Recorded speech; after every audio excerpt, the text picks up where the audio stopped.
Je vais dire ici, hein, à chaque fois que tu vois un aventurier te parler de démocratie, te parler des droits de l'homme, pour que cela soit appliqué dans un pays africain, sache que c'est un aventurier. Sache que c'est un arnaqueur. Sache que c'est un tripatouilleur.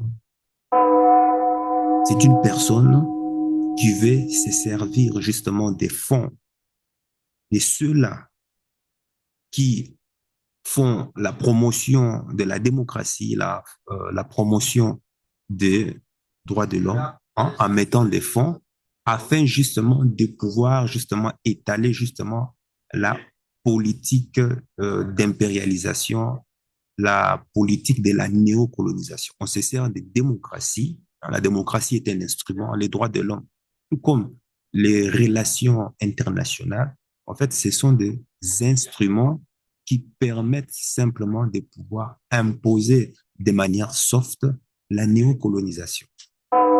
On va comprendre, c'est que c'est les enjeux géostratégiques du Tchad. À quoi a été réduit le Tchad par les pays impérialistes depuis 1888 jusqu'à, voire même jusqu'à 1900 ici. Non. Pour comprendre ce qui se passe au Tchad, il faut remonter dans le temps passé. Et comme j'ai l'habitude de le dire, sans les lumières du passé, le présent n'est qu'un mensonge et le futur n'est que utopie, n'est que illusion. 1888, 1889, 1900, le destin géopolitique du Tchad, le destin géopolitique, géomilitaire du Tchad est scellé dans le cadre de la colonisation française à travers justement les missions sahariennes. Fernand Fourreau, les missions sahariennes de Fort-Lamy et bien d'autres missions, hein, anglaises, allemandes, comme les missions Campbell, les missions avec Flatters, Campbell et autres. Parce que en géoéconomie, ce que tu dois savoir est que tout État, vaste ou petit, développé ou non, c'est défini d'abord par un territoire, par une population. Et une population dense, une population abondante symbolise la richesse d'un pays. Et une population dont le taux de natalité est faible, ben, ça symbolise la pauvreté d'un pays. Contrairement à ce que les FMI ou autres institutions veulent te faire croire, hein, en faisant leur liste des pays les plus riches et des pays les plus pauvres. Et on vient justement mettre ça dans ta tête pour que tu penses que, ben, voilà, parce que ton pays n'a pas, soi-disant, certaines structures que les Occidentaux ont, donc ça veut dire que tu es pauvre. Non, ça n'a rien à voir. Ce qui constitue la richesse d'un pays, premièrement, à part les matières premières, après les matières premières, les richesses sous-sol, c'est sa population. On voit le nombre de personnes actives. Et quand on parle d'Afrique, laisse-moi rire, mais quand tu vois la main-d'œuvre active qu'il y a en Afrique et quand tu te projettes dans le futur, mais c'est catastrophique. Tu sais que l'Afrique va retrouver sa puissance impérialiste d'antan, mais ce n'est qu'une question de temps. Donc, le Tchad, quand tu viens d'entendre récemment que le Tchad, le gouvernement tchadien a mis fin avec les rapports, avec les accords de défense militaire, les accords, moi je dirais juste les accords justement de meurtre et de suicide militaire, hein, de la population tchadienne, eh bien, ce que le Tchad, le gouvernement tchadien vient de faire aujourd'hui, il, n'est il ne l'aurait jamais pu faire dans le passé. Parce que s'il faisait ça dans le passé, c'était signer son arrêt des morts de suite. Parce que comme tous les pays africains, hein, il faut savoir que pour la France, les pays africains, écoute, Ce sont des esclaves. Ils ne sont là que pour servir aux intérêts du colon. Voilà. Les pays occidentaux, la France n'a jamais considéré un pays africain comme un partenaire. Ce n'est pas dans leur logiciel, ce n'est pas dans leur état d'esprit de pouvoir justement nous considérer comme des partenaires. La célèbre phrase du général de Gaulle, là même si confirmée, entre pays, il n'y a que des intérêts. Mais des intérêts là, que le général de Gaulle voulait dire, c'est des intérêts entre puissances. Mais avec l'Afrique, la relation qu'il y a, c'est la relation qu'il y a entre l'Afrique et les pays occidentaux, c'est une relation d'esclavage. Voilà pourquoi tu entends dans les médias, on parle de le précaré français. Le précaré. Ça symbolise un champ dans lequel la France a ses plantations. Et dans ces plantations, on place des sous-préfets qui doivent gérer justement les affaires de l'État. Donc, ce que le gouvernement tchadien vient de faire là, aujourd'hui, de déclarer aujourd'hui les accords de défense comme euh, des accords qui ont été obsolètes, ben, il y a 10 ans, il y a 5 ans, franchement, c'était signé son arrêt de mort. Mais aujourd'hui, la donne a changé. Et c'est justement, on va aller à profondeur pour pouvoir comprendre justement qu'est-ce qui explique cela. Donc, le Tchad se singularise d'abord par son positionnement géographique et sa grande superficie. Tu sais, voilà pourquoi est-ce que toutes les puissances sont passées par le Tchad pour pouvoir contrôler justement l'Afrique et aussi pouvoir être capable de contrôler le Moyen-Orient. Quand on remonte dans le temps, nous sommes en pleine période d'esclavage. Les missions françaises, les missions Sahara avec Fort Lamy et autres, avaient pour but d'aller génocider d'autres peuples d'Afrique, exproprier leurs terres, planter le drapeau français pour ouvrir une nouvelle voie à la civilisation. C'était ça, d'après leurs mots. Aller civiliser, aller apporter une civilisation à d'autres peuples qu'ils considèrent comme barbares. Donc, ils oublient que c'est chez ces mêmes peuples-là qui sont venus apprendre les sciences. Mais bon, ça, c'est une autre histoire. D'ailleurs, la capitale de Tchad était appelée Fort Lamy avant d'être renommée N'Djamena. Parce que c'est au lac Tchad que le capitaine, le colonel qui l'a mis avait été tué par Rabat, d'après les histoires. D'ailleurs, va voir cette vidéo pour comprendre ce que c'est la géopolitique. Et après, tu reviens ici pour pouvoir poursuivre la lecture de la vidéo. Parce que je vais employer certains mots qui peuvent être étranges pour toi. Je vais me répéter. C'est normal. Je suis en freestyle. Je n'ai pas bien préparé mon sujet, mais tu vas comprendre l'ensemble. Donc, le Tchad, de par sa position stratégique vitale, permet d'ailleurs à la France de contrôler l'Afrique centrale, l'Afrique de l'Ouest, le Maghreb, mais aussi il permettait à la France de se projeter jusqu'au Moyen-Orient, en Asie.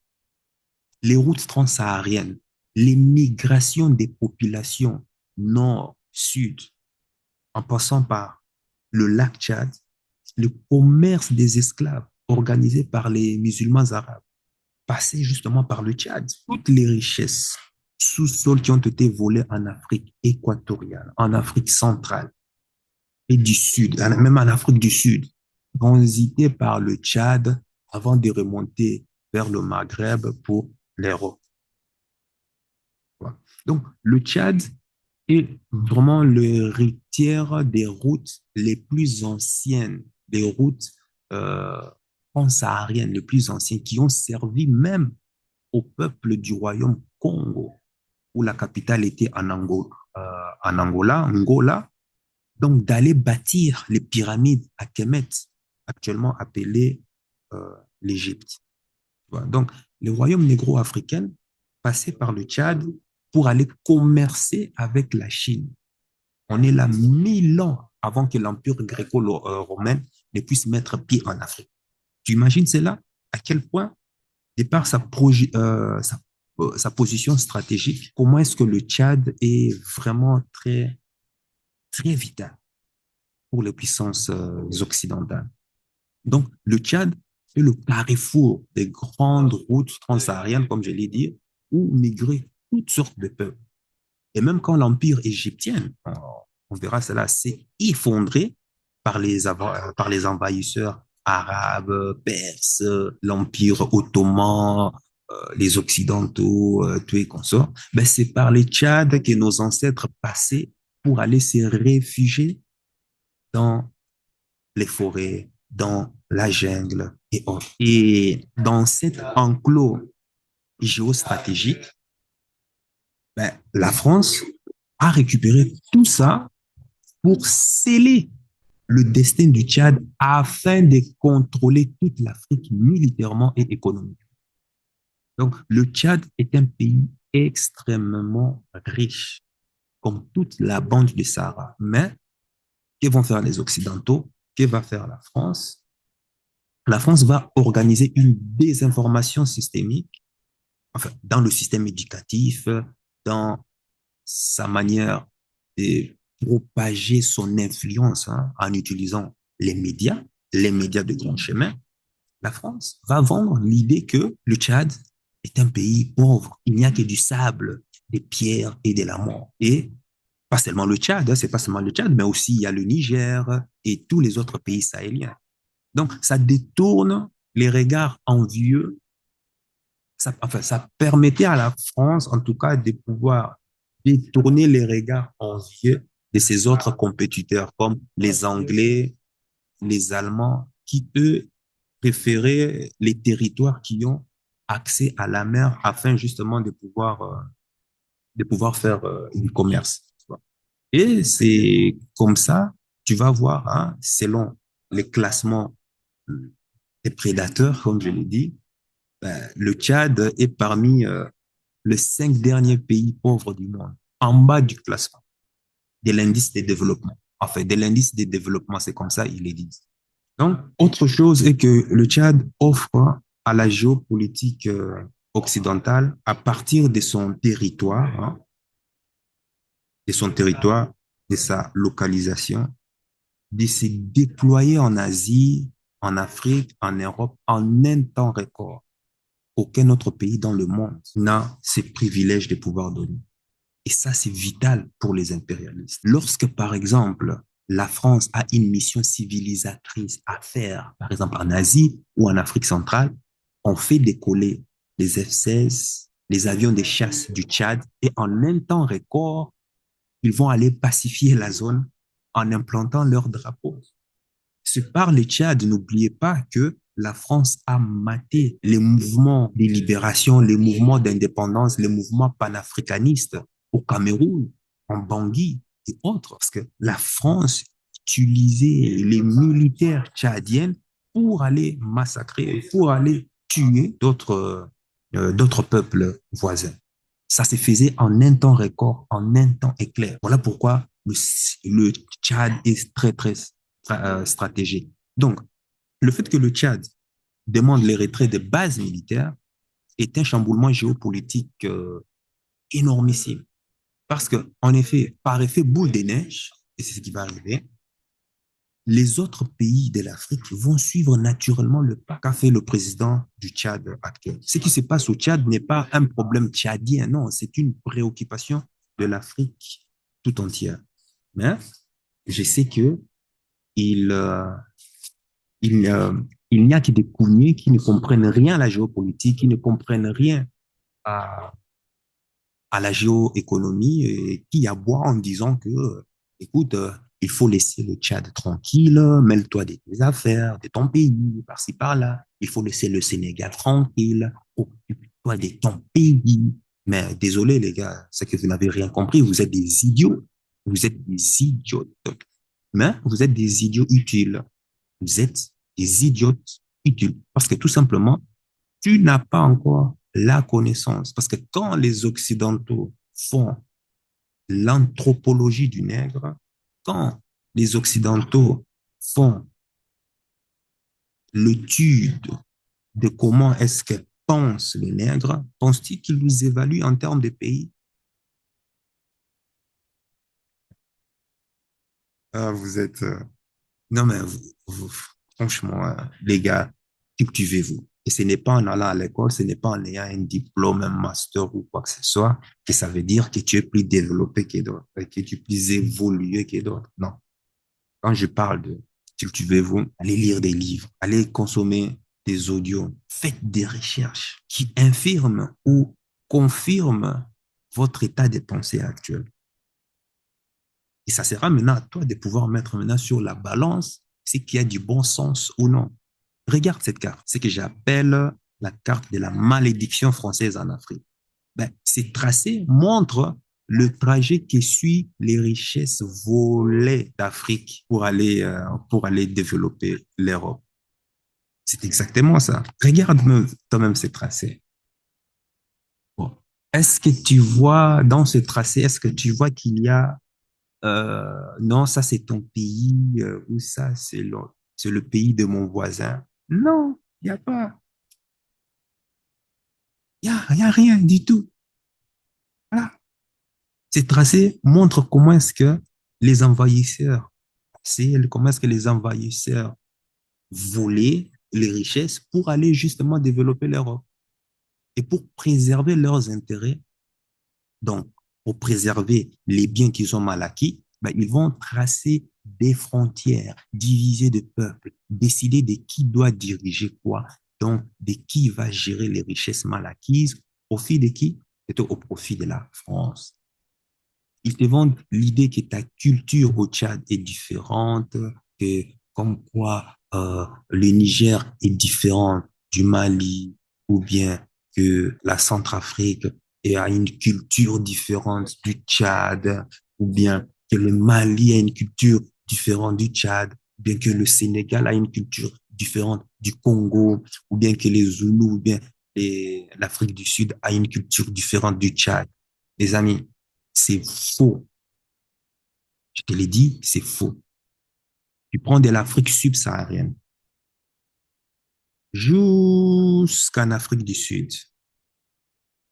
Toutes les cultures africaines se valent. J'ai dit bien, toutes les cultures africaines se valent. La culture africaine, la tradition africaine est unique.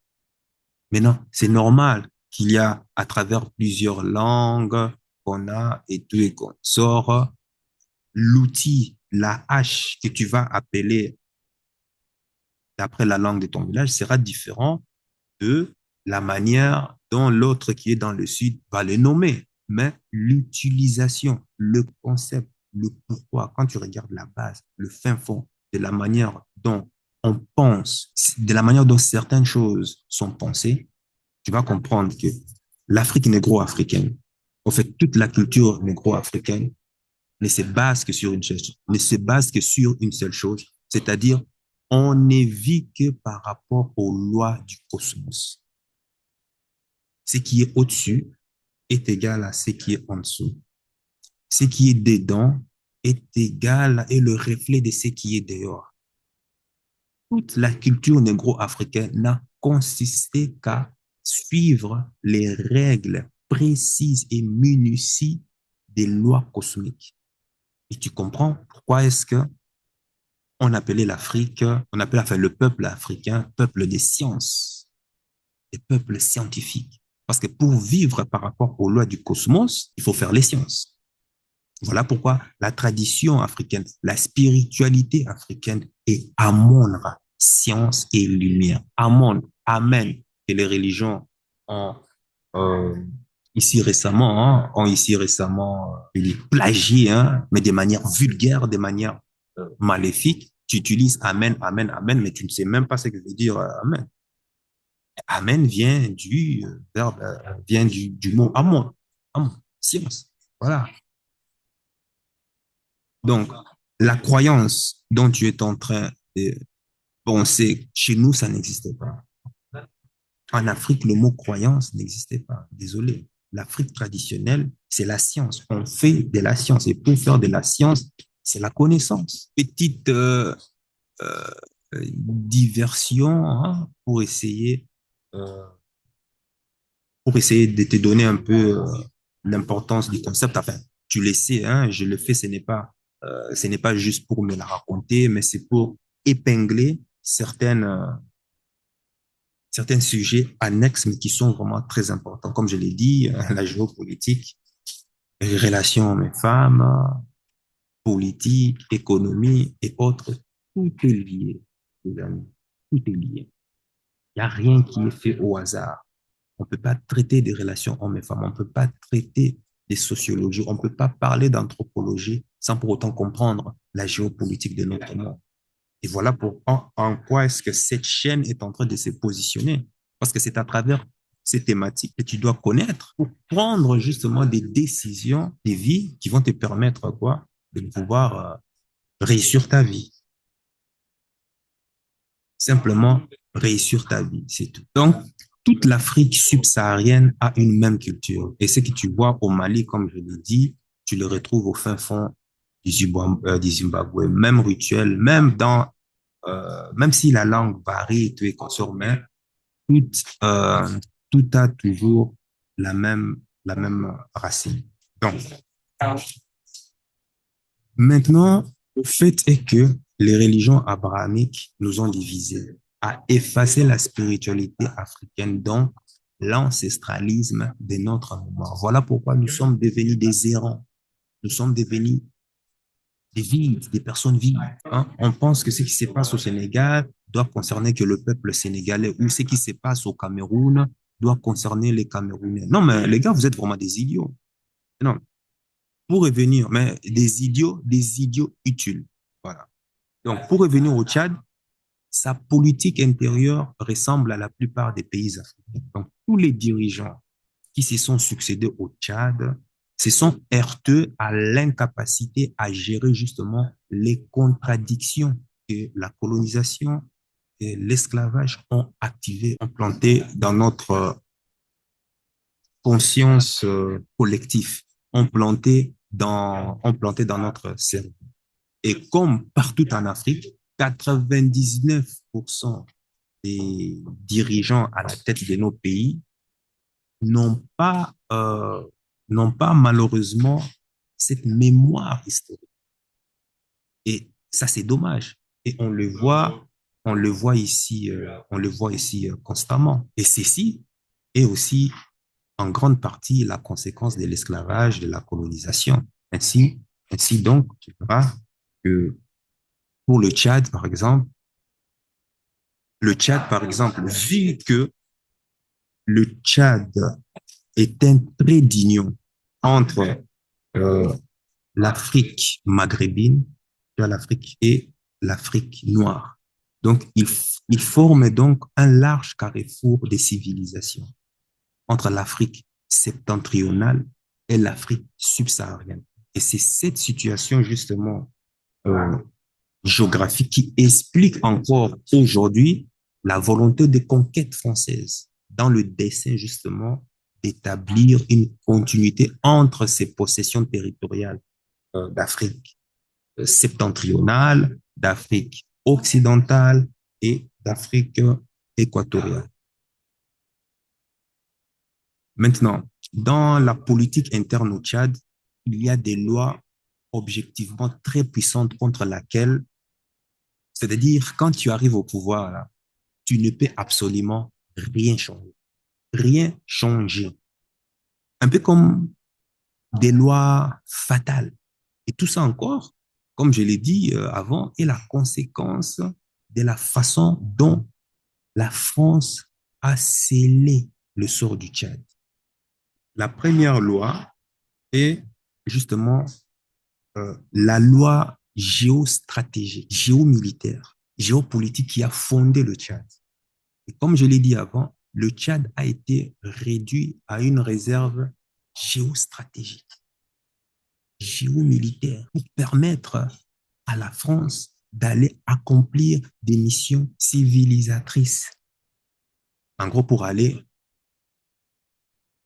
voilà, ça lui permet en un temps éclair, en un temps record, de pouvoir atteindre sa cible.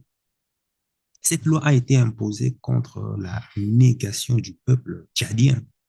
Ils ont nié les aspirations, les intérêts du peuple tchadien. Et ceci a été fait en 1885 à partir de la conférence de Berlin. Les tracés des frontières ont été planifiés et exécutés pour faire justement ressortir dès la racine.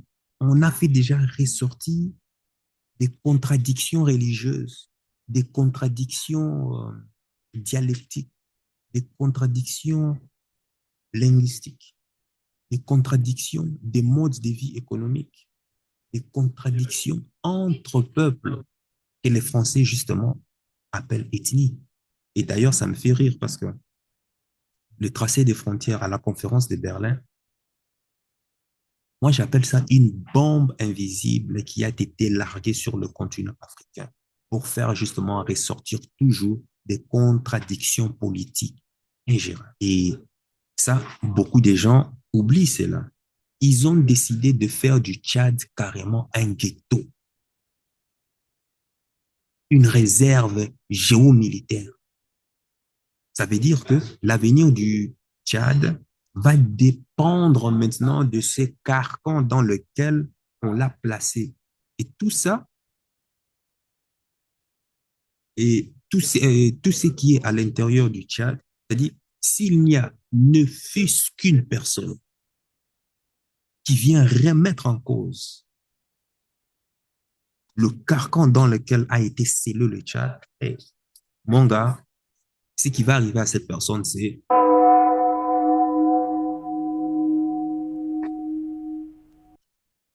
ah oui, son cas sera très vite traité, hein, comme il se doit. La deuxième loi est la loi fatale géo-ethnique, hein, d'après le jargon des impérialistes. Personnellement, le mot ethnie n'existe dans aucune langue africaine. Hein, parce qu'en Afrique, on parle de peuple, on ne parle jamais d'ethnie. Et quand tu vas en France et dire que l'ethnie des Ch'tis, ou bien l'ethnie des Bretons, ou bien l'ethnie des Alsaces, ou ces genres de trucs, ou bien l'ethnie des Wallons, l'ethnie des Flamands, des trucs comme ça, ben, tout le monde te regarde bizarrement. Mais eux, par contre, sont les premiers à nous qualifier, à nous répartir, à nous ouais, qualifier, nous qualifier d'ethnie. Et tu as des négros africains, des gros cons, des gros tocards qui se mettent à utiliser certains mots sans même comprendre même l'étymologie même du mot qu'il est en train justement d'appliquer, qu'il est en train justement d'employer. Ne sachant pas que en utilisant justement ces mots, il est en train de se condamner, condamner ses frères et sœurs. Chez les Occidentaux, par exemple, eux, quand ils sont en train d'appliquer la technologie, ils sont en train de faire évoluer la technologie, ils appellent cette personne ingénieur. Mais le même qui est en train de faire en Afrique, on l'appelle quoi? Artisan. Tu vois la sémantique? Aïe, aïe, aïe, aïe, aïe. Non, franchement, je te conseille, je t'invite vraiment à tout remettre en cause. Et penser, tu dois toutes les remettre en cause. Même ce que je suis en train de te dire là actuellement, tu dois aller faire tes propres recherches pour avoir de la connaissance. Tu dois aller faire tes propres recherches pour me challenger. Le mot croire ne doit plus jamais exister dans ton répertoire linguistique, ne doit plus jamais être utilisé dans ton vocabulaire. Jamais. Parce que en parlant de la loi géoethnique, hein, si je peux le dire ainsi, d'après l'expression des locodermes, en fait, à partir du moment où il y a ces destins qui a été scellé, imposé au Tchad, n'accède au pouvoir celui qui correspond ou qui a le profil qui garantit justement les intérêts des Occidentaux, les intérêts de la politique colonialiste, les intérêts de la politique esclavagiste. C'était le cas de François Tombalbaye après l'indépendance. enfin, la prétendue indépendance, hein, en 1960, le premier président François Tombalbaye, quand il est arrivé au pouvoir. Et de suite, les rivalités se sont envenimées entre les sudistes à majorité chrétienne, 34% de la population tchadienne, contre les nordistes à majorité musulmane, qui représentent 51% de la population tchadienne. Donc, le peuple des Sahara, hein, pas ethnie, je ne dis pas ethnie Sahara, mais le peuple Sahara, généralement implanté dans le sud, va être plus favorisé par rapport aux autres qui sont les, les Arabes, les Maba, les Toubou-Gourans, les Adjiraï, les Bilala, les Kanembu, les Agawai, les Bidéa, les Felata et autres tas de peuples qu'il y a au Tchad. Ensuite, il y a la troisième loi que tu dois connaître. C'est la rareté des ressources à partager. Une colonie où le précaré français, l'Afrique occidentale, que tu prends les pays de la CEDEAO, le pays de la CEMA et autres, dans les logiciels des occidentaux, ce ne sont que des colonies. Et une colonie ne développe pas de richesses. Une colonie ne développe pas ses propres richesses. Et si elle le développe, elle le fait pour le compte de métropole, la métropole française, ou bien des métropoles occidentales. Donc, la prétendue économie des pays d'Afrique que tu entends sur les médias, quand tu rabâches à longueur de journée, quel que soit, j'ai dit bien, quel que soit le qualificatif utilisé, que ce soit développement, émergence, indice de développement économique conjoncturel, machin, macha, bref, tous les noms à la con est simplement la mise en valeur des territoires coloniaux au profit des métropoles occidentales. En mots terre à terre, ce que ça veut dire, c'est que le colon s'installe, il développe dans ton pays les activités économiques qui lui sont rentables d'abord, économiquement, ou bien sûr sur le plan de son rayonnement, de sa puissance à travers les nations du monde. On sait que pour le cas de l'Afrique, ce qui donne, ça permet à la France de pouvoir rayonner, d'avoir un poste, un siège au sein du Conseil de sécurité permanent des Nations Unies, ceux qui ont le droit, le pouvoir de veto.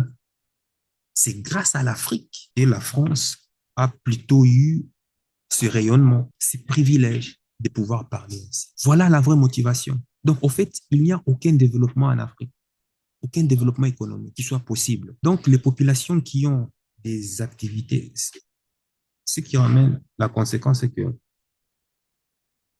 tu comprends que les populations qui ont des activités sont bloquées et ça ne débouche pas sur une mise en valeur, des chaînes en valeur qui émancipent économiquement les agents économiques dans le sens, enfin, si je peux dire dans le sens moderne du terme, hein, du mot. Ça ne permet pas aux agents économiques de les mettre à l'abri de la pression de la famine, de la pression du pouvoir d'achat, qui soit pour être à la hauteur des besoins qui s'imposent par la vie quotidienne.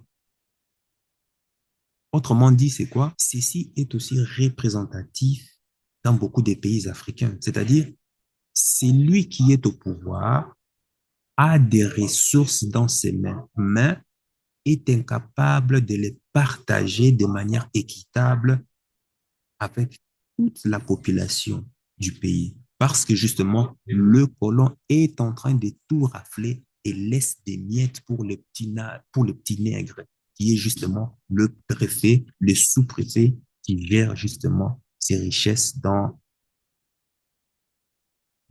la plantation. Ceci maintenant va déboucher naturellement, tu comprends, à la quatrième loi qui est justement maintenant la loi de l'insécurité politique. C'est-à-dire que si j'arrive au pouvoir, je suis en insécurité permanente. Pourquoi? Je ne dois rien faire qui puisse fâcher, qui puisse frustré, qui puisse rendre colérique, c'est lui qui m'a mis au pouvoir, c'est lui qui m'a placé au pouvoir. Donc, tu comprends? Ils ne sont pas là pour servir la population, ils sont là pour servir leurs intérêts. Du coup, lorsque toi, tu as peur d'être renversé par eux, donc, je vais dire par là, les impérialistes occidentaux, tu ne peux jamais servir les intérêts de tous les groupes communautaires qui composent ton pays. Tu ne peux pas parce que c'est lui qui t'a placé là et qui te protège, n'est pas là pour servir tous les groupes de la communauté. Il est là pour servir que ses propres intérêts. Et cette contradiction est un poison mortel. Et ceci maintenant permet maintenant de comprendre pourquoi la plupart des pouvoirs qui ont succédé à la tête de la gestion du Tchad, étant dans l'incapacité justement de satisfaire tous les groupes communautaires du pays, qu'est-ce qu'ils vont faire? Ben, ils ont donc joué le jeu de la sécurité politique, à savoir placer dans l'administration, dans les postes stratégiques, les siens, la famille, les membres du réseau. Et ça aussi a une autre conséquence, c'est-à-dire quand tu places tes proches en ne les choisissant pas sur une base de leurs compétences, mais plutôt sur la base de ta propre sécurité, eh bien, tu n'as plus de contrôle sur eux. À partir du moment où ils te sécurisent, une dépendance entre toi et eux s'est créée. Ils sont là que pour profiter et tu n'as rien à dire. Ils sont là que pour leur poche. Ça engendre, euh, comme on le sait tous hein, en Afrique, des abus de pouvoir, de l'accaparement des richesses, les projets de développement ne sont jamais planifiés, ne sont jamais exécutés, manque de transparence, corruption à outrance. Tu as là, en plus, c'est-à-dire du facteur géopolitique, en plus du facteur géostratégique, du facteur impérialiste, mais tu as aussi ce facteur interne qui alimente toutes les guerres civiles. Et cela a duré depuis François Tombalbaye jusqu'à Idriss Kaka Maman-Déby, l'actuel président du Tchad, là, que tu vois aujourd'hui. Ce sont les lois fatales, euh, comme disait quelqu'un, de la politique intérieure des lois tchadiennes. Voilà pourquoi tu as des acteurs politiques qui se taisent sur ce qui énerve les puissances occidentales. Tout ce qui remet en cause les intérêts français, occidentaux, bouche bée. Tout ce qui reste, qu'est-ce qui reste maintenant à faire? Parce que si tu ne dois rien dire et puisse fâcher, frustrer le colon, ben, tout ce qui te reste est de jouer maintenant sur le teasing, le querelle interne, d'opposer une communauté X contre une communauté Y, des oppositions religieuses. Et ça, c'est le cas des rivalités nord-sud au Tchad actuel, chrétiens contre musulmans. Et ces rivalités se retrouvent aussi dans la course au poste, dans la fonction publique, dans l'armée, pour avoir des pouvoirs, enfin, des postes haut gradés, pour gagner des marchés publics, dans l'expropriation des terres d'un peuple au profit de ceux qui sont au pouvoir. C'est la personne qui connaît X, qui connaît un tel dans le gouvernement, qui a droit à des privilèges. C'est à celle où c'est lui qui est du, issu du peuple Sahara, du même village que celui qui est au pouvoir, c'est à celui-là qui revient tous les privilèges dans la société. Donc, si tu es né en Afrique, tu comprends bien ce que je vais pouvoir dire. En tout cas, ceci est représentatif dans beaucoup des pays africains. Et tu sais de quoi je parle. Donc, on dit généralement que la politique est l'organisation, la gestion de la cité du peuple. Or, au Tchad, la politique est l'organisation, la gestion de la sécurité de celles et ceux qui sont au pouvoir. Je ne sais pas si tu mesures un peu la portée de cet état d'esprit dans le cercle de pouvoir, parce que ceci a été la cause qui a engendré la violence, du mépris, de la répression, des guerres, des génocides entre peuples frères. C'est incroyable. Tu verras les nudistes, les sudistes faire la guerre aux nordistes entre deux peuples différents. Ici, franchement, tu l'as bien compris, je ne rentre pas dans les rivalités factuelles. Parce que ces rivalités factuelles-là ont des origines. Et c'est sur ces origines qui permettent d'expliquer ce que tu es en train de voir là actuellement. C'est ça que je suis en train d'expliquer. Donc, je reste au-dessus pour, moi, expliquer simplement le grand ensemble. Et le Tchad que tu vois là, depuis l'arrivée des Arabes avec l'esclavage arabo-musulman sur nos ancêtres, puis les Occidentaux, les Anglais, les Allemands, les Français, avec la colonisation, l'esclavage et autres, n'a été qu'un territoire qui n'a connu que des guerres sur guerre.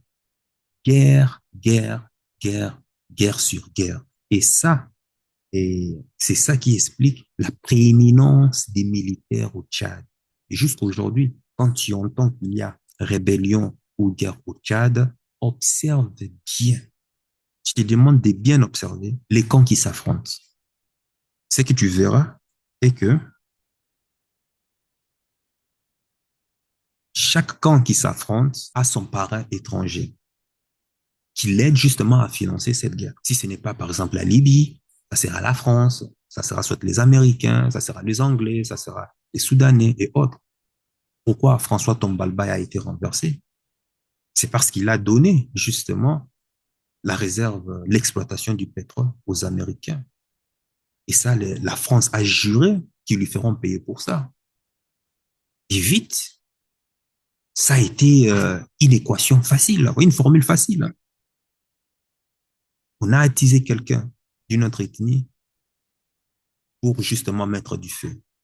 Et ça s'opère facilement. Et ça a toujours été un carnage. C'est-à-dire, dans ces pays-là, le Tchad là que tu es en train de voir, il y a comme un faisceau, une espèce de d'araignée, enfin une espèce d'étoile d'araignée qui s'entremêle, qui, en fait, ça te demande franchement de prendre une vraie hauteur, de la bonne hauteur d'esprit, hein, d'avoir un patriotisme indéfectible et une grande connaissance aussi des moyens pour mettre ensemble tous ces différents groupes de peuples qui sont divisés pour des raisons que je viens d'évoquer avant. Parce qu'il faut avoir justement ces connaissances et ces moyens afin justement de les mettre ensemble. Maintenant, quand tu observes très bien, quels sont ces politiciens tchadiens qui arrivent à comprendre, ne fût-ce que d'avoir cette mémoire historique? Moi, je n'en vois aucun, nada, zéro. Voilà pourquoi aujourd'hui au Tchad, c'est celui qui est le plus fort qui prend le pouvoir. Et par plus fort, je vais dire que c'est celui qui a en sa possession plus d'armes sophistiquées. C'est à celui-là qu'il lui revient d'avoir le pouvoir. Et ces armes sont achetées où? Voilà, tu as tout compris. Chez les industriels occidentaux. Maintenant, est-ce que les fabricants d'armes seront-ils contents qu'il n'y ait plus de guerre au Tchad? Seront-ils contents qu'il y ait la paix au Tchad? Voilà, la question est déjà vite répondue. Les amis, euh, la guerre est un business. La guerre est un business qui nourrit les industries en rapport, qui sont en rapport direct ou indirect avec la fabrication d'armes en Occident. La guerre enrichit les lobbies d'entreprises justement qui fabriquent ces armes. Et les lobbies sponsorisent la campagne électorale des présidents, des sénateurs, des députés, vont même jusqu'à financer leur carrière politique, leur carrière scolaire, afin que ces derniers, lorsqu'ils seront au pouvoir, lorsqu'ils seront dans une position privilégiée, puissent aussi voter, influencer des lois ou imposent des lois qui vont faire fructifier justement leur business. Et je profite aussi pour ajouter une autre loi ici, hein, des politiques intérieures tchadiennes, qui est que c'est à celui qui est très bien armé qui prend le pouvoir.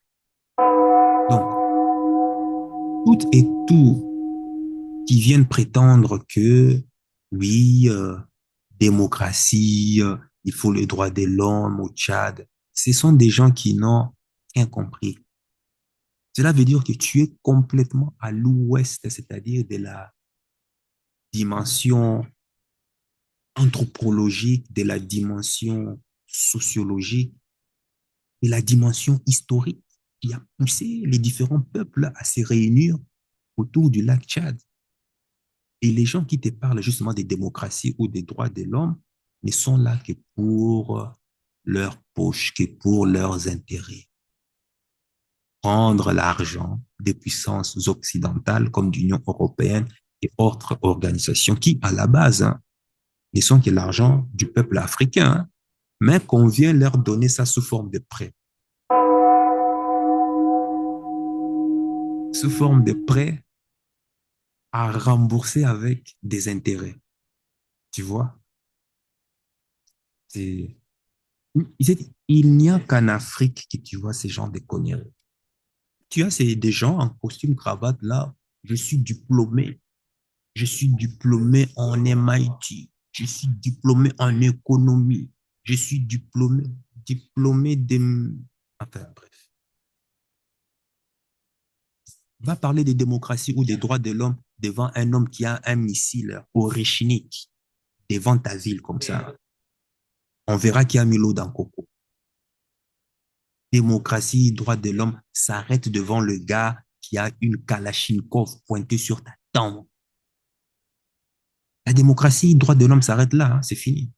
Donc, les vrais enjeux vraiment du Tchad, c'est de sortir franchement de cette malédiction historique implantée par les Occidentaux, les Arabes. Mais ce n'est pas avec la démocratie qu'une colonie se libère. Les amis, désolé. Quand la France était envahie par les Allemands, est-ce que la France a appliqué les droits de l'homme ou démocratie pour pouvoir se libérer de l'occupation allemande sur son territoire? Pourquoi c'est seulement en Afrique qu'on vient nous faire croire que non, c'est la démocratie ou il faut le droit de l'homme qui va justement libérer, qui va justement libérer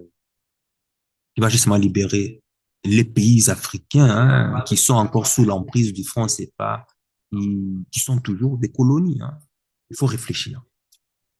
Donc, c'est ça que je voulais partager un peu par rapport à, au discours du président qui vient de mettre fin justement aux accords de défense qui lient le colon, la France, et puis la colonie, le Tchad, pour que tu comprennes un peu cette dimension historique. Sur ce, sache que ton cœur sait déjà ce que ton cerveau essaie de comprendre. Suis la voie de ton cœur. Il connaît déjà le chemin. Ciao, ciao.